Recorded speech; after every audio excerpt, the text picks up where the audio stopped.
এ সান সান উঠে সেরি খা লাগবি না? আব্বা সেরে খাসুরলি আজকে না খেলে কি হবি? তুই এখন না উঠলে তোর জন্য কিন্তু সেরি রেখে দিন না, সব আমি খেয়ে নেব, পরে কান্দিস না জানি। ঠিক আছে উঠিচ্ছি। সকালের রাস্তার মতো ডিম রুটি যদি না হয় তাহলে কলে আমি সারাদিন রোজা একবার পাবো না। সেরি সকালের নাস্তার মতো হয় না রে, তোর মা দেখ গা বিরিয়ানি রান্না করে রাখছে, ওটা দেখে। আব্বা এটা না ডিম ভাজি আর ভাত, এটা বিরিয়ানি হলো? তোর দৃষ্টিতে যেটা বিরিয়ানি না সেটা আমার দৃষ্টিতে বিরিয়ানি।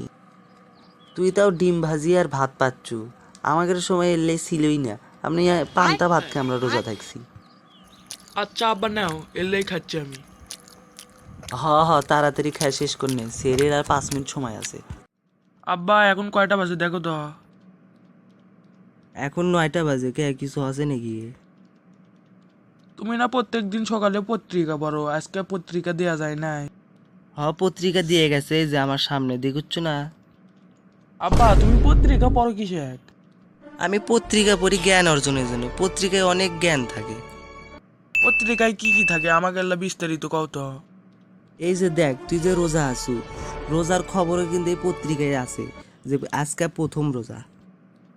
আব্বা পত্রিকার প্রথম পৃষ্ঠাতে লেখা আছে যে আজকে প্রথম রোজা। এছাড়াও দেখ, বিনোদন পাঠে একটা 12 বছরের বাচ্চা কবিতা লিখছে প্রথম রোজা নিয়ে। আব্বা কবিতাটা পড়ে দেখলাম, কবিতাটা সেই লেখছে আমার কাছে। এছাড়াও দেখ, বিভিন্ন সতর্কমূলক বার্তাও লেখা আছে। আব্বা রোজা লাগিচ্ছি, আমি কিছু খাইনি, আমি ছোট মানুষ, আল্লাহ তাআলা মাফ করে দিবিনি। ছোট মানুষ হলে তুই নিজে কছু যে আমি রোজা রাখমু, আবার মত পাল্টাচ্ছ। আব্বা আমি তো আগে ভালোভাবে জানিছিলাম না যে রোজা রাখা মানে সারাদিন না খায় থাকা। ধৈর্য ধর, মাগরিবের সময় তুই ইফতারি করবই নি। এখন তো 3টা বাজে, রান্নাঘরে যায় দেখি মা কি রান্না করে। মা আজকে ইফতারের জন্য কি রান্না করছো, সেই গন্ধ বাড়াছে। সেহরির সময় তোর বাপ তুক কছিল বিরিয়ানি রান্না আছে, তা তখন তো আমি ডিম ভাজি আর ভাত করছিলাম, তাই এখন গরু গোস্ত দিয়ে বিরিয়ানি রান্না করছি। তাই তো সেই ঘ্রাণ বাড়াছে, আর সেহরির সময় বেগুনে না হলে ইফতার করবো না। আচ্ছা বাবা, বেগুনিও করমুনি। A few moments later. আব্বা এখন তো 4টা বাজে, আমি শুনছিলাম ইফতারি টাইম 6:40 থেকে শুরু হবে। তা ইফতারির টাইম 11 যায় না? ইফতারির টাইম আগে না যাবি না কে? তুই যদি পৃথিবীর অন্য প্রান্তে চলে যাস যেখানে সূর্য ডুবে যাচ্ছে, তাহলে তো হয়। ওখানে সূর্য ডুবে যাচ্ছে মানে মাগরিব, মাগরিবের সময় তো ইফতারি হয়। আব্বা তাহলে আমি এখনই বিমানে করে অন্য প্রান্তে চলে যাই।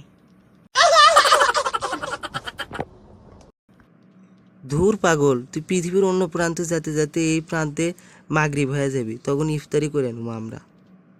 তাহলে আব্বা তাহলে বাইরে থেকে ঘুরে আসি আমি।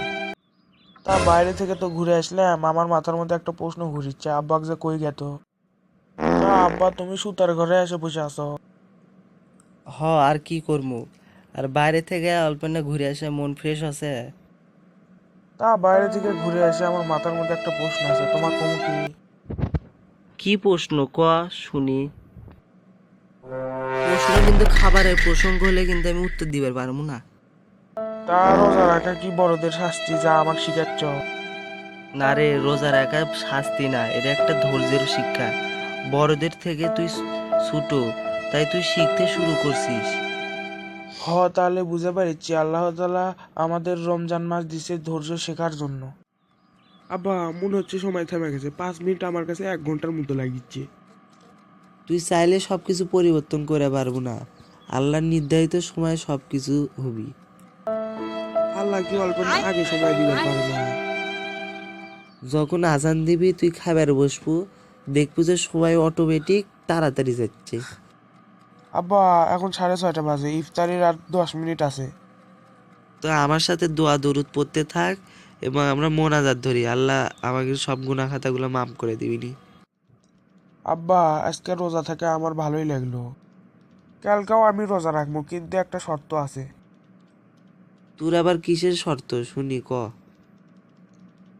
আব্বা আজকে সেহরির সময় তুমি আমার কাছে বিরিয়ানি রান্না করছে, আমি খাওয়ার টেবিলে যাই দেখি তুমি খালি ডিম ভাজিই রান্না করে থুই যাও। কালকেও রোজা রাখবো, তাহলে সেহরির সময় বিরিয়ানি রান্না করে খাওয়া লাগবে। তোর শর্ত মঞ্জুর করা হলো, তাও তুই রোজা থাক।